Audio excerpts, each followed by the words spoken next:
아이테신과 안테나. 네, 안석현의 테크나들이 벌써 세 번째 시간입니다. 네. 그렇죠. 네, 한 달 만에 또 돌아왔는데 우리 안석현 기자가 왜 우울하세요? 네, 저 지금요? 아니, 우울하지 않습니다. 네, 새로 유튜브 채널을 팠습니다. 그죠? 네, 이지 키포스트. 영상은 달랑 한 개 있습니다. 네, 그래도 열심히 댓글 달아준다 그러니까 깊이 있는 내용, 관심이 있으신 분들은 많이 구독해 주시고요. 그리고 텔레그램 채널도 팠다고요? 네, 뭐 네. 그러려고 하고 있습니다. 네, 그래 이제 놀다가 이제 정신을 좀 차리고 열심히 일을 하려고 하고 있습니다. 텔레그램 채널은 이제 안석현 기자가 쓴 기사 그리고 뭐 뉴스 링크를 하고 해설도 달아주나요? 네, 네, 열심히 달아준다고 하니까 제가 안석현 기자의 유튜브 채널하고 텔레그램 채널 링크 걸어드릴 테니까 댓글 상단 링크에서 많이 구독해 주세요. 네, 우리 한 달 만에 보는데 그 사이에 굵직한 이슈들이 많았어요. 정말 많이 나왔죠. 네, 그렇죠. 연말에는 정말 흥미진진한 뭐 이슈들이 많은데 이제 정말 삼성전자 인사. 사실 제가 안 기자한테 일주일만 좀 빨리 나와달라. 왜냐면 인사 빨리 좀 해설 들어보자. 라고 해서 이제 좀 빨리 모셨는데요. 이게 사실 삼성전자 인사를 이렇게 투자자들이 관심을 가지고 이렇게 봤던 해가 있나 싶기도 한데요. 안 기자하고 이제 삼성전자 인사와 관련된 뒷 이야기들, 네, 앞 이야기들 말고 뒷 이야기들 물어볼 건데요. 자, 이제 안 기자가 삼성전자의 인사 포인트 이제 맥락을 짚어주면서요. 사실 이런 이야기를 했습니다. 가까이서 보면 희극, 멀리서 보면 비극이라는 말을 했는데 이게 어떤 맥락이에요? 아, 네. 일단 인사를 우리가 관심 있는 거는 결국에는 DS 부문 아니겠어요? 그렇죠. DS 부문만 보면 저는 이제 순리대로 됐다 이 정도로 생각하고 네. 희극이라고 해서 그게 뭐 좀 안 좋다거나 그런 의미는 아니고 뭐 난맥상이다 이런 뜻은 아니고 순리대로 됐다 이런 의미고요. 근데 이제 그룹 전반적으로 보면 이게 뭔가 좀 옥상옥의 구조가 좀 강화된 것 같다. 뭐 이렇게 보고 있습니다. 이제 좀 차례차례 보면 DS 부문은 이제 다들 공식 발표 나온 거 보셔서 아시겠지만 이제 전영현 부회장이 이제 CEO가 되고 그리고 메모리 사업부장을 또 겸임하게 돼 있잖아요. 그래서 사실 그동안에 삼성에서 반도체가 안 좋다라고 했을 때 메모리 그리고 HBM 안 좋고 그리고 파운드리 좋지 않고 시스템 LSI 좋은 건 사실 전 부분이 좋지 않았어요. 그렇죠. 그래서 사업부장들이 대거 갈릴 거다 예상은 했죠. 그래서 전영현 부회장이 메모리 사업부장을 겸임을 하고 파운드리 사업부장 이번에 교체됐고 그래서 저는 이 정도면 이제 순리대로 됐다라고 이제 보고 있는 거고요. 잘 된 거예요, 그래서? 그게 이제 잘 됐다 안 됐다를 제가 논할 수는 없고 네. 이제 결과는 나중에 뭐 1년 뒤 2년 뒤에 실적을 보면 알겠죠. 네. 근데 이제 그동안에 사업적으로도 그렇지만 사실 전임 경계현 부회장 같은 경우에는 사람은 굉장히 합리적이고 뭐 직원들하고 소통하고 하려고 하는 노력도 많이 하시고 해서 평은 좋았어요. 근데 문제가 뭐냐면 그때 뭐 혹시 총보상우위라고 얘기를 들어보셨나요? 아니, 못 들어본 못 것 같아요. 들어보셨어요? 네. 아, 예. 총보상우위가 뭐냐면 경계현 사장님이 오셔가지고 그때 삼성 전기에 오셨잖아요. 그쵸. 네.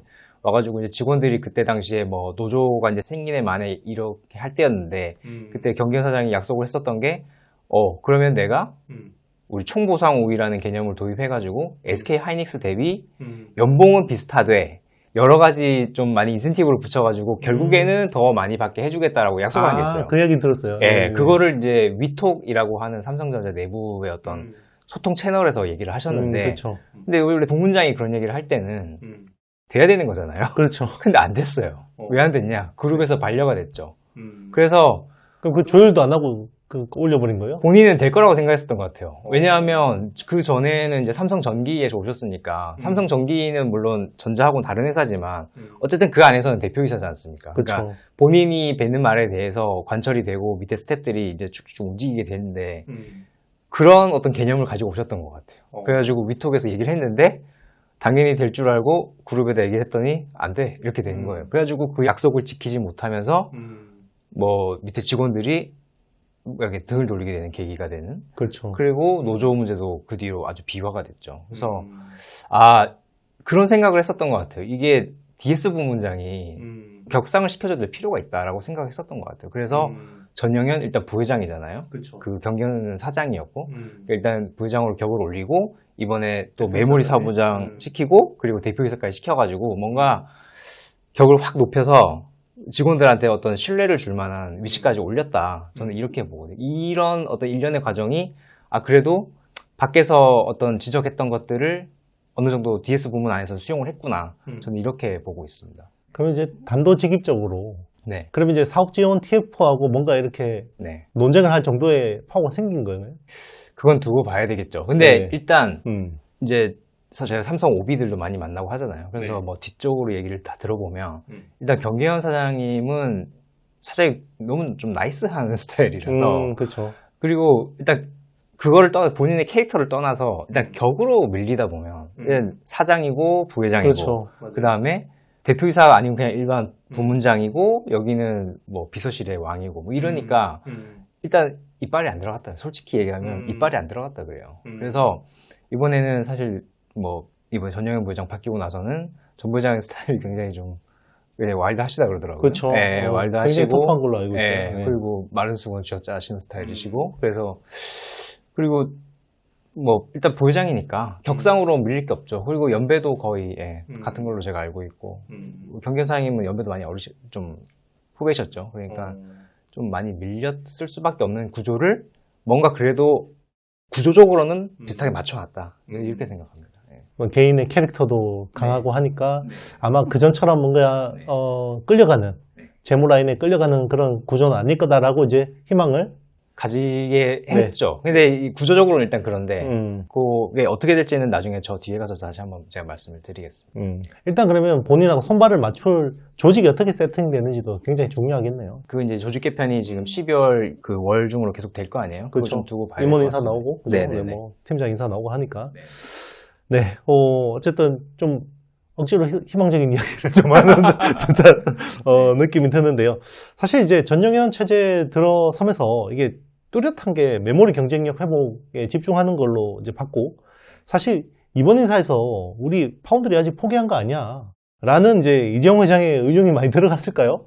약간 느낌적인 느낌? 저는 그렇게 보고 있습니다. 네네. 그러니까 전영현 부회장이 부문장이면서 이번에 메모리 사업부장을 겸임을 하게 되면 아무래도 구조적으로는 다른 사업부에 대한 그립은 좀 떨어질 수밖에 없겠죠. 왜냐하면 이 메모리 사업, 그러니까 HBM과 원C D램의 운명을 나와 같이 하는 거잖아요. 그렇죠. 그렇게 되면 아무래도 뭐 다른 사업부에 대해서는 그립이 떨어질 수밖에 없는데 그래서 파운드리 사업부장이 누가 될 것이냐에 대해서 안팎에서 관심이 되게 많았던 것 같아요. 근데 결과적으로는 한진만 사장님께서 오셨죠.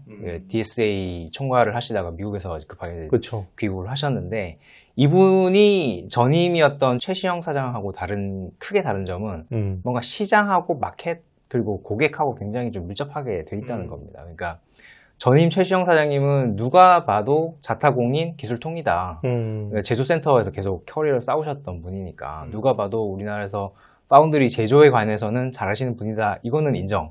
근데 사실 어떻습니까? 이 파운드리 사업이라는 게 제조업이라기보다는 서비스업이 좀 가깝잖아요. 그렇죠. 네. 고객하고 딱 붙어가지고 스킨십이 굉장히 스킨십을 중요한데. 딱 가지고 가면서 고객이 원할 만한 거를 제때 한 6개월 앞서서 내놓는 이게 그렇죠. 중요한 거잖아요. 그러려면 고객의 의중도 잘 알아야 되고 고객하고 이렇게 밀접하게 커뮤니케이션 하는 그런 스킬이 필요한데 최시영 사장님은 그게 좀 부족했다. 뭐 이런 일화가 있습니다. 그 2020년의 하반기에 상반기에 코로나 터지고 하반기에 굉장히 파운드리 쇼티지가 심했잖아요. 그렇죠. 그러고 2022년 상반기까지 굉장히 쇼티지가 심했는데 그때 당시에 파운드리 사업부의 임원들이 밖에 나가서 이번에 파운드리 사업부 캐파 한 10%, 15% 늘렸어. 뭐 이런 얘기를 하고 다녔다는 거예요. 그래서 그거 어떻게 늘린 거예요? 물어보면 나중에 따지고 보면은 그게 MPW를 없앴다는 거예요. 근데 아시겠지만 MPW는 대형마트의 시식코너 같은 거거든요. 그렇죠. 네. 일단 당장 MPW를 돌리는 것 자체가 어떤 파운드리 팹의 생산 능력을 저해하지만 결국에 고객사들이 와가지고 거기서 시험 생산을 많이 해봐야 장기적으로 그 안에서 퀄컴도 나오고 AMD도 나오고 인텔도 나오고 하는 거 아니에요. 근데 그거를 없애놓고 우리 캐파 15% 늘렸어요. 이런 걸 잘하고 다녔다는 거예요. 그러니까 어떻게 보면 참 DM 마인드죠. 메모리 사업의 마인드예요. 그렇죠. 그런 어떤 정해진 어떤 캐파 안에서 최대한 쥐어짜가지고 생산 능력을 늘리는 그런 마인드에서 벗어나지 못했었는데 이번에 새로 오신 한진만 사장님 같은 경우에는 2017년까지는 이분도 이제 개발하고 설계하고 이런 거 하시다가 그때부터는 이제 마케팅 그리고 상품 기획 이쪽으로 많이 하시고 DSA 총괄로 한 몇 년 전에 가셔가지고는 계속 미국에서 퀄컴, 엔비디아 이런 그 고객사들하고 이제 스킨십을 많이 늘려왔던 그런 분이에요. 그래서 아마 그런 안팎에서의 목소리에 좀 귀를 기울이고 그분을 뭐 소환한 게 아닌가 그런 생각이 듭니다. 굉장히 특이한 이력인데 삼성 있다가 마이크론 갔다가 다시 돌아오신 거죠. 맞습니다. 예. 네. 그러니까 아무래도 마이크론을 경험했다라는 거, 네. 그래도 미국 기업을 경험했다라는 거, 그리고 거기에 인맥이라는 것들, 이런 것들 좀 더 기대해 볼 만한 거라고 생각이 드네요. 네. 그리고 그때 사실 지난주에 인사가 나왔죠. 인사 전날까지만 해도 그 한진만 사장 외에 이번에 CTO로 가신 남서구 사장님도 거의 같은 반열로 이렇게 하마평이 나왔었거든요. 그렇죠. 이분이다 이런 분위기에서 결국에는 지금 한진만 사장님 되신 거 아니에요? 근데 남서구 사장님은 CTO 되셨잖아요. 이분은 시장에 대해서 그렇게 경험이 많지는 않아요. 전형적인 제조 엔지니어의 이쪽 분이라서 둘 중에 이분을 한진만 사장님 올렸다는 것 자체가 삼성 파운드리에 지금 부족한 거는 고객과의 어떤 커넥션이다. 네, 그런 생각을 했었던 것 같습니다. 그래도 뭐 듣고 보니까 조금 그래도 안심이 되긴 하네요. 그래도 불행 중 뭐 그래도 구도는 맞는 신경을 썼다라는 생각이 많이 드는데 시스템 LSI 사업부장 같은 경우는 이제 박용인 사장인데 유임이 의외라는 반응도 있었어요. 네, 어떤 맞습니다. 맥락인가요? 사실 그 엑시노스죠. 시스템 LSI의 어떤 상징적인 제품은 엑시노스인데 아시겠지만 엑시노스가 계속 지금 부진하고 있잖아요. 그렇죠. 삼성전자 갤럭시에 들어갔다가 나왔다가 들어갔다가 나왔다가 내년에 지금 상반기에 S25 나오는 거 아마 다 빠지는 걸로 지금 얘기되고 있는 것 같은데 그런 어떤 배경을 따지고 보면 사실은 사업부장이 살아남을 가능성이 별로 없다 이렇게 그렇죠. 다들 봤었거든요. 근데 의외로 유임이고 그런 생각한 것 같아요. 지금 DS 부문 내에 사업부장이 3명이 있는데 그 중에 2명을 가른 거 아니에요? 그렇죠. 근데 나머지 1명까지 다 갈아버리면 어떤 조직의 안정성 측면에서 그리고 지금 DS 부문장이 매물 사업부까지 맡아야 되는데 그렇죠. 여기도 바뀌고 저기도 바뀌고 하면 쉽지 않을 것 같다. 그래서 내년 내후년이면 몰라도 올해 바꾸는 건 좀 리스키하다 이렇게 판단한 것 같습니다. 네. 일단 이제 본인은 DS 부문장의 롤도 있지만 전영현 부회장이 어쨌든 메모리 사업부장 역할을 이제 또 집중해야 되니까 그런 측에서는 굉장히 좀 합리적인 안배라고 볼 수도 있겠네요. 어쨌든 운이 좋았네요. 네. 이제 그러면 정윤호 부회장 유임 이게 이제 뭐 유임이냐 사임이냐 이런 이야기도 많이 나왔었고 사실 기사가 올라왔다가 내려왔다가 최윤호 사장이 됐다 뭐 사업지원 TF 팀장이 된다 뭐 이런 이야기도 많이 나왔었고 박학규 사장 그리고 이제 오히려 이제 뭐 김용관 DS 부문 사장 같은 경우 승진해서 왔고 네. 재무 라인이 더 강화된 모양새다 이런 평가가 많고 이게 이제 반쪽짜리 인사라는 비판을 하시는 분들이 많거든요. 여기에 대해서는 어떻게 보시나요? 제가 아까 앞에서 얘기했듯이 멀리서 보면 비극이라고 하는 게 사실은 요 부분이거든요. 그래서 그랬다 그래요. 한 2달 전에 정윤호 부회장이 삼성전자 안에 삼성그룹 안에서 쓰는 그 메신저 프로그램이 있거든요. 녹스라고 하는데 그 녹스에도 보면 카카오톡처럼 이 프로필 사진 넣는 데가 있어요. 근데 그 사진을 다 내렸다 그래요. 우리 어떻습니까? 그 카카오톡에 프로필 사진을 내릴 때는 이제 그만둔다. 뭔가를 정리할 때잖아요. 마음을 이제 마음속으로 뭔가를 이제 좀 신변 정리를 한다거나 그렇죠. 뭐 이럴 때인데 그래서 사람들이 2달 전에 이 사진을 다 내려서 형 가시나? 우리 다들 충분히 그렇죠. 그렇게 생각할 만하죠. 예. 근데 아니었죠. 예, 그냥 그때 당시에 언론에서 그 이 정부회장에 대한 어떤 좀 성토가 워낙 많다 보니까 그렇죠. 뭔가 좀 본인의 사진을 걸어두기 좀 그랬었던 건가 봐요. 그래서 지금은 다시 걸었는지 아닌지 잘 모르겠지만 어쨌든 이분이 남게 됐고 그 밑에 박학규 사장이라고 이 두 분은 어떻게 보면 한 10년, 15년 전부터 환상의 콤비예요, 그냥. 계속 같이 다니십니다. 그래서 같이 다니시고 미래전략실 뭐 계속 같이 다니셔가지고 10년, 15년부터 계속 같이 다녔어요. 그래가지고 뭐 DS 부문 그리고 뭐 세트 부문 갔다가 이제 이번에 이제 돌아오셨는데 어떻게 보면 미래전략실처럼 사업지원 TF의 어떤 기능이 강화되는 모양인 거죠. 이 박학규 사장은 사실 굉장히 에피소드도 많으신 분인데 2011년에 그런 일이 있었습니다. 이분이 그때 당시에 그 무선사업부, 지금의 MX죠. MX 사업팀의 지원팀장을 맡고 있었는데 그때 공정위 사무관들이 다 수원으로 들이닥쳤잖아요. 그렇죠. 그때 압색 나왔을 때. 압색 나오고 조선 나오고 했었잖아요. 그때 앞에서 몸으로 수원 막았죠. 사업장 몸으로 네. 막았는데 그때 이분이라고 맞아요. 하는 무용담이 있습니다. 그렇죠. 이분이 직접 막았는지 밑에 직원들이 막았는지 모르겠지만 직원들이 막았는데 어쨌든 진두지휘를 한 거죠. 그렇죠. 네. 그래서 삼성전자 임원들 중에 뭐 노태문 사장이나 아니면 여러 장원기 사장이나 이런 전설적인 인물들의 무용담들이 있잖아요. 그렇죠. 이분은 그런 무용담이 있어가지고 하여튼 좀 많이 좀 강고하신 분이다. 뭐 네. 이런 얘기가 있고 옛날에 그 사실 뭐 불산 만드는 회사 있잖아요. 불산 뭐 이렇게 예, 케미컬 만드는 회사에 이제 네. 공장 불 났을 때 네. 이제 고무장갑 끼고 막 불 끄러 갔다 이것 때문에 임원시켰다 이런 분들이 네. 있거든요. 그런 분도 있고 네. 뭐 꼭 계열사에 하나씩 락구락구 놓고 주무신다는 그렇죠, 분들 꼭 맞아요. 있고, 예. 로열티 해가지고 예. 참 옛날 이야기이긴 하지만 아직까지 그게 먹힌다. 예. 근데 네. 요분은 이제 그런 이제 네. 무용담이 있으시죠. 네. 예. 그래서 네. 정현호 부회장 유임되시고 그 다음에 박학규 사장 오시고 그러면 최현호 삼성 SDI 사장이 네네. 이번에 삼성 글로벌 리서치 그러니까 옛날 삼성 그렇죠. 경제연구원이죠. 네네. 그 조직의 어떤 경영진단실을 새로 만들어가지고 이분이 또 오셨죠. 사실 이 세 분이 다 세트예요. 예. 근데 그동안에 그 사업지원 TF에는 경영진단이라는 기능 자체가 없었는데 7년 만에 새로 만들어가지고 그것까지 이제 만들었다는 거 아닙니까? 그러니까는 어떻게 보면 미래 전략실이 다시 돌아온 거죠. 예. 구체제로 돌아간 겁니다. 그러면 이제 우리 안 기자는 글로벌 리서치 조직이 생각보다 파워풀할 거라고 보시나요? 거의 옛날 미전실급이 될 거라고 생각하고 있습니다. 오, 예. 진짜요? 예, 그러면 이제 왜 그런 말이 있잖아요. 옛날에 미전실 아니면 구조부문 있을 때 구조부문의 대리가 계열사 사장한테 전화해가지고 그쵸. 이러십시오 저러십시오 한다고. 이거 사장님 이거 출장 굳이 가야 됩니까? 그런 어떻게 보면 농담이 아니라 진짜 있었죠. 진짜 있었네. 대리가 전화해서 계열사 사장한테 뭐 그렇게 얘기하는 그런 일이 없었으면 좋겠지만 참 우려는 된다. 예, 그런 생각이 이제 들죠. 시대가 바뀌었는데 네. 그게 과연 통할지. 그러지 않았으면 좋겠는데 어떻게 보면 조직을 어떤 세팅 측면에서 보면 가장 큰 책임을 가진 사람이 가장 큰 권한을 갖는 게 맞는 거잖아요. 그렇죠. 그럼 DS 부문이나 뭐 다른 전자계열사들 입장에서 보면 각 계열사의 대표이사 아니면 그 사업부장 아니면 부문장이 모든 결정을 내리고 투자나 인사나 이런 걸 알아서 하는 게 맞는 건데 그렇죠. 지금 같은 옥상호 구조에서는 또 옛날처럼 또 다 보고를 또 비서실에 해야 되고 뭐 서초동에 하는 그 어려운 뭐 난점이나 이런 것들이 거의 해결되지 않고 오히려 더 나빠지는 어떤 구조를 지금 만들어 놓은 게 아닌가 싶은 우려가 들거든요. 그러니까 이 보고 때문에 회사가 이 지경이 됐는데 더 보고가 많아질 수도 있다. 그러니까 네. 그럼 어떻게 되냐면 네. 복지부동 하는 거죠.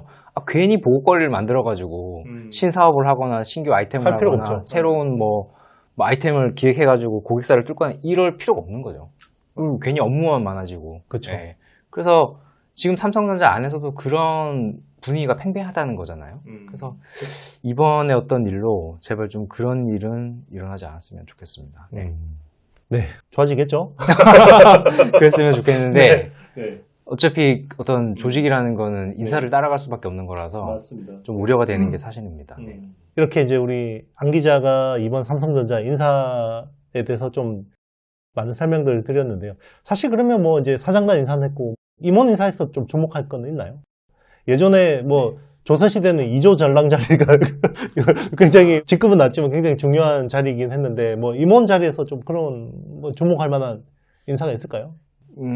인사하고 조직 개편을 이제 좀 봐야 될 텐데 삼성에서 AVP라고 생겼다가 패키지 중요한 생겼다가 지금 좀 흐지부지 되고 뭐 그렇게 됐었잖아요. 그렇죠. 그게 어떻게 다시 좀 부활하고 강화를 시킬 것인가. 제가 이 다음 이제 꼭지에서도 말씀드릴 건데 삼성에서 준비하고 있는 것들이 좀 있어요. 이 패키지 쪽으로. 그래서 그런 것들이 뭐 조직 개편에 어떻게 반영될지를 좀 봐야 내년에 투자나 내후년 투자나 이런 것들이 좀 윤곽이 나올 것 같습니다. 그거는 한번 보고 또 다음 시간에 제가 또 한번 말씀드리도록 하겠습니다. 거기 AVP 쪽에 그 TSMC 출신인 린준청 부사장님, 그분이 지금 있는 걸로 아는데 사실 외부에서 뭐 와가지고 삼성에서 뭘 만드는 경우가 별로 없잖아요. 거의 없었죠. 그렇죠. 그러니까 아주 주니어 때 오셔가지고 거기 그쵸. 이제 조직 문화에 익숙해지신 분은 아니고 그렇죠. 뭐 예를 들면 전무 뭐 사장 뭐 이런 분들 오셔가지고 잘 된 케이스거든요. 그렇죠. 거의 그냥 뭐 얼굴 마담 좀 하다가 나가시는 분이 대부분이었는데 이번엔 좀 달랐으면 좋겠습니다.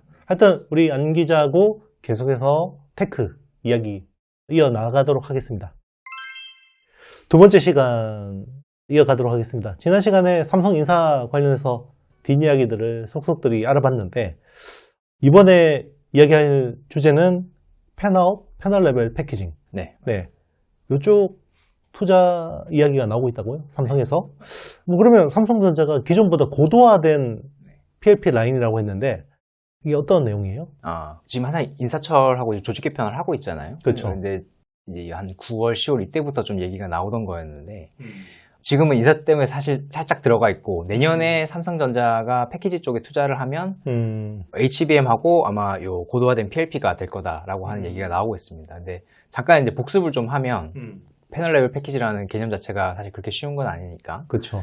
2015년에 삼성전자가 처음으로 삼성전기하고 공동으로 이 팬아웃 패널 레벨 패키지라는 기술을 개발을 했는데, 그렇죠. 원래는 이 기술의 본류는 TSMC가 하고 있었던 팬아웃 웨이퍼 레벨 패키지죠. 근데 그거를 원형이 아니라 사각형에 해서 좀 더 우리는 생산성이 좋게 한번 바꿔보자. 한번 생산할 때 한 3배, 4배 생산해서 요거를 기술을 개발을 하면 우리가 TSMC에 빼앗겼던 애플의 이제 H칩, 그러니까 애플리케이션 프로세서 물량도 파운드에서 가져올 수 있을 것이다 라고 기대를 해서 요 기술을 개발을 했죠. 근데 잘 안 됐어요. 그거 그쵸. 아시겠지만, 그죠? 그렇죠. 네. 그래서 2019년에 삼성전기로부터 관련 사업을 다 인수를 합니다. 삼성전기가 이제 그때 재무적으로 부담이 될 테니까 계속 투자를 하기에는 그렇죠. 고객사가 딱히 나온 것도 아니고, 그래서 삼성전자가 우리가 이게 죽이 되든 밥이 되든 우리 가져가서 할게 해서 가져가서, 근데 그 뒤로 별반 투자를 하지는 않았었습니다. 그때 그대로 거의 투자했던 그 양 거의 그대로 있고요.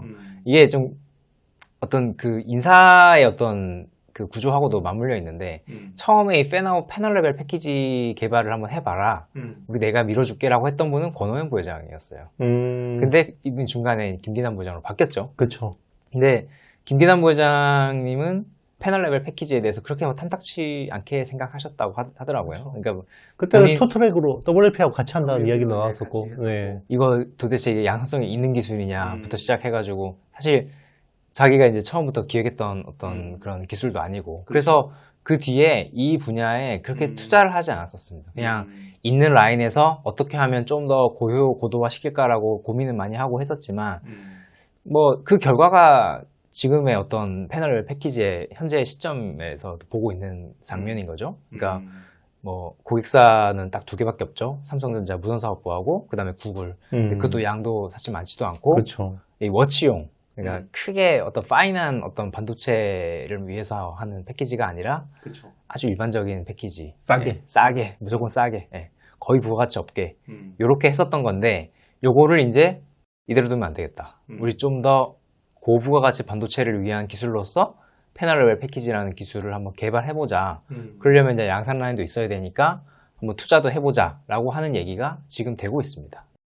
TSMC가 그 이노룩스 탭 인수해서 속도 내니까 따라가는 거 아니에요? 그럴 수도 있습니다. 그렇죠. 네, 그게 아마 굉장한 그 추동의 원인이 됐었던 걸로 저는 보고는 있는데, 그렇죠. 뭐 그 전에 생각하고 있을 수도 있긴 하지만, 아마 TSMC가 안 움직였으면 그 실무자들의 그 목소리가 전혀 먹히지도 않았을 것 같은데. 묻혔겠죠. 그렇죠. 갑자기 TSMC가 실리콘 포토닉스를 속도를 내니까 아, 갑자기 또 삼성이 아이큐브 EO, SO 같은 또 네이밍을 하고요. 그 팔로우 할 때는 뭐 어쩔 수 없는 거겠죠. 그렇죠. 삼성이 또 패스트 팔로우는 잘하니까 또 잘 했으면 좋겠습니다. 네. 네, 그러면 기존의 그 팬아웃 PLP하고 조금 라인이 다르다고 했는데 뭐 어떤 점이 개선됐는지.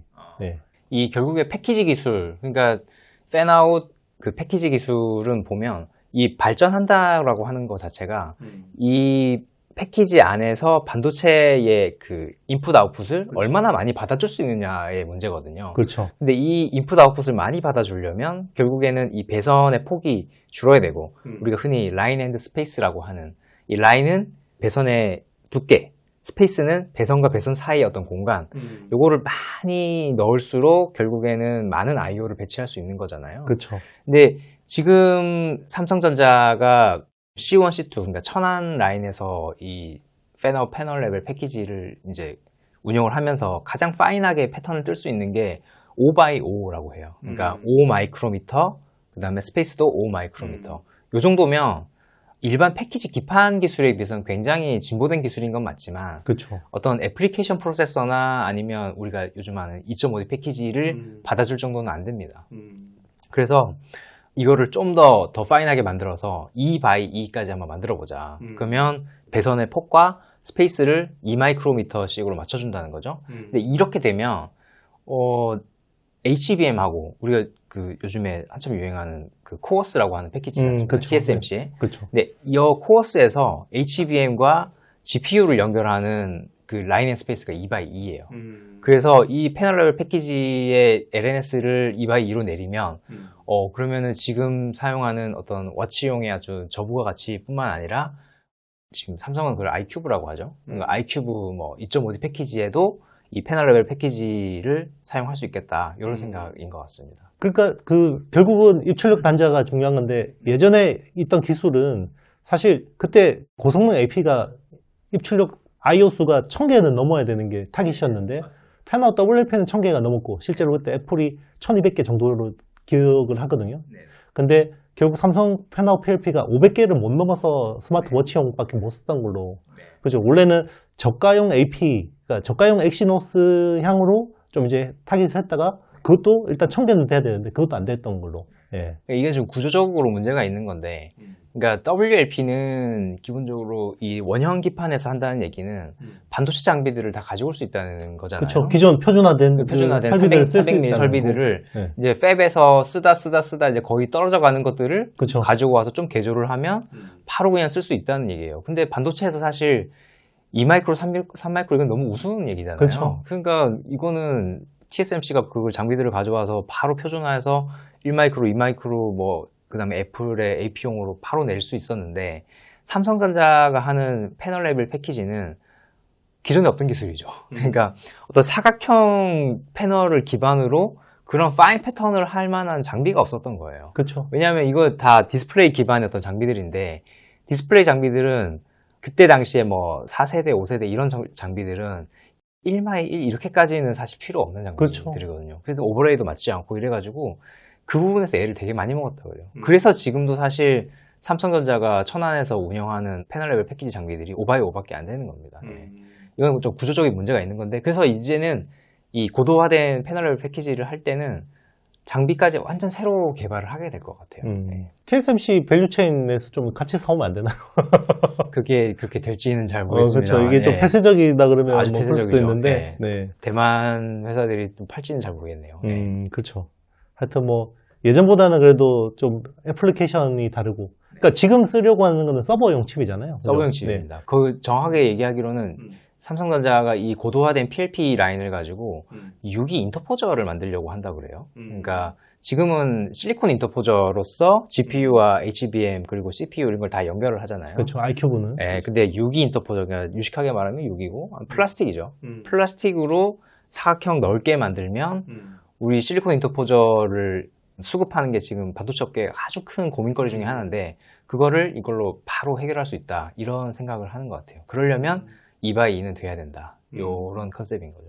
하여튼 예전에는 이거를 디바이스 단에 쓰는 칩에 쓰려고 하다 보니까 성능도 중요하지만 결국 비용이 중요한 건데 지금은 AI 가속기용이기 때문에 이게 성능이 좋으면 비싸도 사줄 수 있는 고객이 있다는 게 이제 예전하고 다른 시장 환경이라고 볼 수 있겠습니다. 이제 TSMC의 기술력하고 이제 삼성전자를 이제 비교한다면 그래도 삼성전자가 좀 나름 나은 건 있나요? 있다고 봐야죠. 아무래도 네네.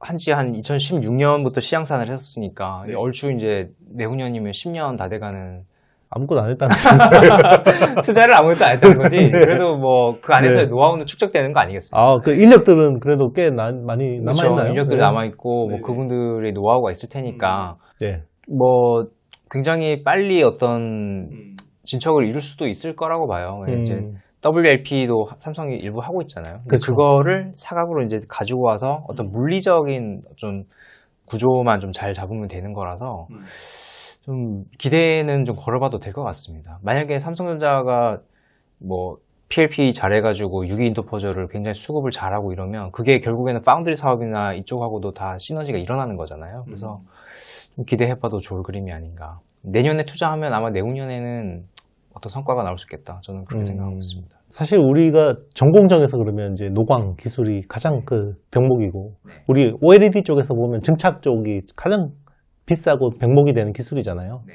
그럼 이게 PLP 쪽에서도 뭔가 제일 좀 난이도가 높다라고 하는 그런 뭐 기술 영역이 있나요? 지금 나오는 이야기가? 이쪽은 네.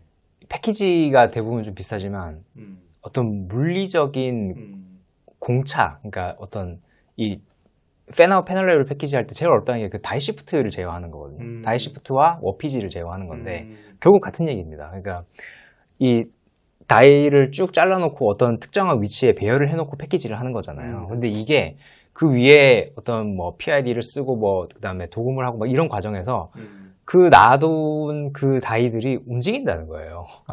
네, 그러면은 이게 지금 아까 말씀드렸듯이 어떤 1x1 혹은 2x2 정도의 어떤 세밀함으로 온라인을 맞춰놨는데 그렇죠. 그게 다이가 움직인다? 그러면 이게 그 오차 범위가 굉장히 타이트해지는 거예요. 굉장히 타이트하죠. 그럼 약간만 움직여도 IO랑 딱 맞닿아 있는 것들 다 틀어진다는 거예요. 근데 이게 다이시프트는 어디서 일어나느냐? 워피지라고 하는 어떤 열팽창 할 때 움직임. 그 안에 있는 유기물과 무기물들이 다 레이어를 이루고 있는데 그렇죠. 이런 것들이 열을 가하면 다 아래로 휘든 밑으로 휘든 다 하잖아요. 그런 거를 어떻게 제어할 거냐. 이게 굉장히 문제인 거죠. 그래서 뭐 지금 삼성전자가 패널 레벨 패키지에 쓰고 있는 거는 예를 들면 패널이 위로 이렇게 휘면 처음부터 아래로 휘는 힘을 미리 걸어 놓는다고 해요. 그러면은 위로 휘는 힘을 어느 정도 상쇄할 수 있겠죠. 그렇죠. 그래서 뭐 그런 식으로 굉장히 어떻게 보면 아날로그 같은 그런 노하우랄까요? 이런 거는 단기간에 정말 따라잡기가 쉽지 않죠. 그래서 TSMC도 굉장히 애를 먹을 거라고 저는 생각합니다. 결국 레시피네요. 레시피죠. 이게 이렇게 휘일 걸 대비해서 반대로 걸어놓는다는 네. 건 이 정확한 데이터라는 게 사실 뭐 굉장히 계량하기 힘들 것 같기도 하고. 그죠. 네. 근데 엔지니어들이 얘기 들어보면 분명히 똑같은데 어쩔 때는 얘가 위로 휘고 어쩔 때는 아래로 휜다 그래요. 그렇죠. 그럼 아래로 휠 놈인데 아래로 휘는 힘을 미리 걸어놓으면 아주 그냥 그렇죠. 엄청나게 휘겠죠. 오징어처럼 그냥 휘겠죠. 그래서 그렇죠. 그런 것들을 이제 어떤 온도 조건이다, 어떤 시간 조건에 따라서 얘가 어떻게 휠 건지를 미리 이제 예측을 해서 힘을 어느 정도 텐션을 걸어 놓을 것이냐 이런 것들은 굉장히 많은 변수들이 작용을 하는 거겠죠. 그래서 그런 것들에 대한 노하우를 삼성전자가 얼마나 빨리 학습해서 새로 이제 공정을 구축하느냐 이런 거에 달려 있을 것 같습니다. 네. 그러니까 그 인력들이 정말 이제는 본부리겠네요. 진짜 10년 동안 그 시행착오를 했다라는 거는. 네. TSMC가 많은 시행착오를 했으면 좋겠어요. 저는. 그렇죠. 나름 그래도 좀 희망을 걸어볼 만한데. 자, 그러면 이제 결국 이거죠. 지난 안테나 시간에 우리 안 기자가 예전에 팬아웃 PLP 쪽에 담당했던 기업들이 있는데 얘들이 고도화된 라인에 들어갈지 안 들어갈지 모르겠다. 불확실하다 이런 이야기를 했는데 뭐 지금도 똑같은 스탠스인 건가요? 지금은 들어갈 가능성이 좀 더 높아졌습니다. 왜냐하면 첫 번째 이게 지금 천안에 구축되어 있는 라인은 삼성전자 자회사인 세메스가 거의 턴키로 수주를 했어요. 그래서 처음부터 끝까지 다 알아서 했던 거고 일부 뭐 R&D 라인에 국내 이제 디스플레이 회사들이 많이 좀 일부 들어갔었는데 크지는 않았던 걸로 알고 있고 근데 최근에 제가 가장 최근에 들은 얘기는 세메스가 자기들은 고도화 라인에는 못 들어간다라고 얘기를 했다 그래요. 이제 반도체 전공정 장비를 지금 되는 것도 힘들고 이 사업을 이제 고도화된 PLP 라인 프로젝트를 하려 그러면 결국에는 세메스의 디스플레이 장비 쪽 인력들이 어떻게 나서서 해줘야 되는데 그렇죠. 이 회사는 지금 디스플레이 장비 쪽 거의 접고 있는 분이잖아요. 그래서 그렇죠. 우리가 그런 쪽에 할애할 만한 리소스는 없다. 그래서 좀 난색을 표했다고 해요. 그러면은 결국에는 국내 디스플레이 장비 회사들 중에서 반도체 장비에 대한 노하우를 가지고 있는 회사들이 1순위가 될 수가 있죠. 뭐 제가 실제 이 회사들이 지금 그걸 얘기하고 있다는 게 아니라 좀 이름을 좀 열거를 해드리면 네, 이거 절대 투자하라고 말씀드리는 게 아니라 그냥 한번 여러분들이 알아보시라고 이제 말씀드리는 겁니다. 예. 그 KC텍, 그 다음에 AP 시스템, 뭐 나레나노텍 이런 회사들이 기존의 디스플레이 장비 회사이면서 반도체 장비도 열심히 하고 있는 그러니까 사각과 원형을 모두 하고 있는 그런 회사들이거든요. 아마도 그리고 실제로 PLP 장비를 그 앞에 이제 C 할 때, 그러니까 C1, C2 할 때 이 회사들도 많이 이제 장비를 R&D 장비를 많이 넣기도 했었고 실제로 뭐 거래 이력은 있는 회사들입니다. 근데 이 회사들이 지금 고도화된 라인에 들어간다는 건 물론 아니고요. 확정적이지 않다는 예. 거 말씀드리겠습니다. 이 회사들을 한번 알아보시면은 뭐 좋지 않을까 생각을 하고 있습니다. 알겠습니다. 나레 나노텍, 그리고 KC텍, AP 시스템. KC텍은 이제 CMP 장비를 하는 회사고, 네. CMP 슬러리도 하고. 네. 그러면 이제 CMP 슬러리나 이런 쪽도 많이 들어가는 거예요? 아니면 디스플레이 쪽에 뭐 세정이나 이런 쪽 말씀하시는 건가요? 캐시텍은 제가 볼 때는 캐시텍도 쿼터를 하는 게 있거든요. 그러니까 쿼터나 이쪽으로 아마 그 어프로치를 할 것 같고, CMP나 이쪽이 아마 CMP도 들어가긴 할 거예요. 이게 결국에는 배선을 아주 파인하게 만들고 그 위에 그 평탄화를 해야 될 테니까. 그쵸. 근데 그쪽은 정확하게 어떻게 들어가는지는 제가 다음에 알게 되면 알려드리겠습니다. 일단 쿼터 쪽은 좀 더 많이 가능성이 있고, 일단 CMP 쪽은 아직까지는 뭐 약간 중립적으로 말씀을. 예, 왜냐하면 이 어떤 그 팬아웃 패키지라는 거 기술 자체가 유기물, 무기물 쌓는 거잖아요. 그쵸. 근데 그 유기물을 이제 이 바를 때 이 쿼터 장비가 들어가기 때문에 아마 굉장히 많은 그 수요가 쿼터 쪽에서 나올 거라고 생각은 하고 있습니다. 쿼터 쪽이 굉장히 큰 시장이 될 수 있겠네요. 뭐 단정적으로 알 수는 없지만 네. 이제 투자 규모가 커지면 이제 이게 굉장히 어려운 부분이 표준화된 라인이 아니다 보니까 뭐 디스플레이처럼 뭐 15K당 얼마 투자하고 이런 게 추정이 안 되죠. 아직은 추정이 안 됩니다. 네, 그렇죠. 그렇지만 어쨌든 굉장히 앞으로 장비, 소부장 밸류체인에서 좀 기회가 될 수 있는 쪽은 분명한 것 같습니다. 그리고 뭐 참고로 뭐 하나 또 말씀드리면 지금까지 다 제가 장비만 말씀드렸고 결국에는 이 유기물과 무기물을 쌓는 과정에서 이 유기물이라 함은 그 플라스틱 소재인 거잖아요. 그걸 이제 우리가 이 PID라고 하는데 요게 지금까지는 다 반도체 중에서도 일본 반도체 재료 회사들이 다 넣었던 거예요. 근데 그렇죠. 이걸 뭐 레조나기나 뭐 이런 회사들이 굉장히 잘하는데 국내에서 최근에 동지세미캠이 요 PID를 반도체용으로 개발을 시작을 했습니다. 얼마 전에. 뭐 LG 화학도 하고 있는 것 같고요. 그래서 요 소재 쪽도 한번 보시면 뭐 물론 당장 들어갈 수 있는 건 아니겠지만 뭐 나중에 큰 기회가 생기지 않을까. 이 회사 차원에서 뭐 그렇게 보고 있습니다. 네, 우리 안 기자가 굉장히 많은 투자 힌트를 주신 것 같습니다. 그래서 이거는 이제 여러분들이 그냥 떠먹여 주는 건 아니고요. 여러분들이 좀 더 열심히 공부를 해보시면 오늘 준 힌트들이 굉장히 투자에 많은 도움이 되지 않을까 생각이 듭니다. 내용 좀 다소 어려울 수도 있지만 그렇지만 아직까지 뭐 굉장히 불확실한 영역들이고요. 굉장히 다른 어떤 곳에서보다 굉장히 빨리 깊게 이렇게 말씀을 해주셨다라는 생각이 듭니다. 잠깐 PPL 하나 해도 됩니까? 네네. 예, 이 PLP 라인이 결국에는 2.5D 패키지, 2.3D 패키지, 2.1D 패키지 제가 저번 시간에 얘기했던 그쪽이랑 맥이 다 있는 거잖아요. 그렇죠. 이 관련 내용을 저희 이지 키포스트에서 한번 다뤘습니다. 이거 한번 들어와서 보시면 제가 뭐 이렇게 판서하면서 설명한 거라 제가 그 이 대표하고 말로 하는 것보다는 좀 더 이해하기 쉬울 수 있거든요. 한번 들어오셔서 한번 보시면 도움이 될 것 같습니다. 네, 우리 안석현 기자는 사실 디스플레이 산업 쪽에 굉장히 많은 인사이트를 가지고 있는 분인데요.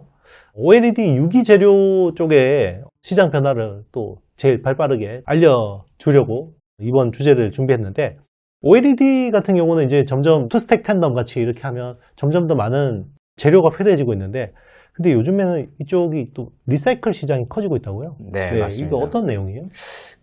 최근에 이제 보시면 분명히 OLED라고 하는 게 굉장히 산업적으로 침투를 많이 하고 있는 게 사실이죠. 그렇죠. 뭐 요즘에 생산되는 스마트폰의 한 절반 정도는 OLED 스마트폰이고 TV는 LG에서 열심히 생산하고 있고요. 그리고 요즘에는 이런 노트북도 지금은 한 2, 3%밖에 안 되지만 2028년까지는 15%, 20%까지 성장할 걸로 보고 있습니다. 근데 분명히 이렇게 산업이 성장하면 OLED를 생산할 때 들어가는 재료의 사용량도 많아질 거고, 그럼 관련 벤더들도 매출이나 주가나 이런 것들이 반응을 해야 되잖아요. 근데 그렇죠. 뭐 제가 특정 업체들을 거론하지는 않겠지만 이를 찾아보시면 그렇게 좋지는 않습니다. 그래서 제가 왜 그럴까를 한번 쭉 생각을 해봤는데 그 원인이 아마 이 리사이클 시장에 있지 않나 이렇게 생각을 하고 있거든요. 이 리사이클이라 함은 뭐 듣는 그대로예요. 그러니까 우리 유기재료를 이렇게 씁니다. 보통 여러 회사들이 뭐 삼성 디스플레이나 LG 디스플레이 갖다 주면 이거를 요 앞에 조그맣게 생긴 이런 도가니 같은 데다가 유기재료를 채워요. 그럼 이 도가니는 짧은 시간에 엄청 고열을 줄 수 있는 도가니예요. 그럼 얘를 딱 끓이면 유기재료가 위로 딱 올라가요. 그렇죠. 그래가지고 어떤 유리기판이라고 하는 패널에 모재에 딱 달라붙는데 실상 이 패널에 달라붙는 비율은 10% 미만이고 나머지 90%는 그 유리기판에 붙여놓는 마스크라고 하는 소재가 있어요. 마스크에 붙거나 아니면 이 옆에 벽으로 다 가서 붙어버리거나 바닥에 떨어져 있는 데도 많고 이게 90%예요.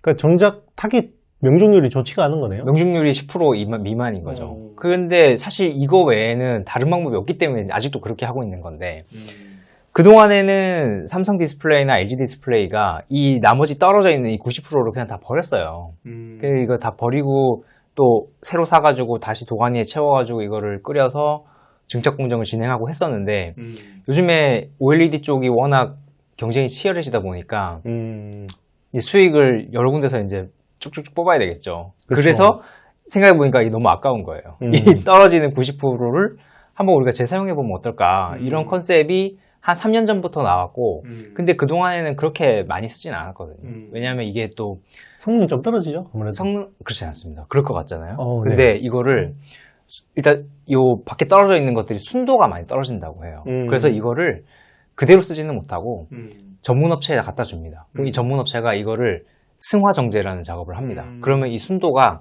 점점점 파티클들 다 빠지고 뭐 오염물들 빠져가지고 거의 진배 없이 만들어준다고 해요. 그래요? 근데 가격은 10% 20%밖에 안 해요.